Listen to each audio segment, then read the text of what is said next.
Sali Berisha votoi në selin qendrore të Partisë Demokratike në referendumin ku ka thirrur antarësinë për ta votbesuar me parimin një antar një vot.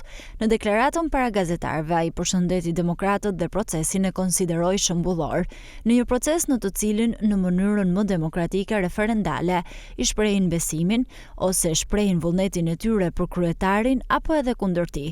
Ai garantoi se do të përmbush me përkushtimin më të madh detyrimin ndaj besimit të tyre. Në një proces shembullor, në një proces në të cilin në mënyrën më demokratike, referendare, i shprehin besimin ose shprehin vullnetin e tyre për kryetarin apo dhe kundërti.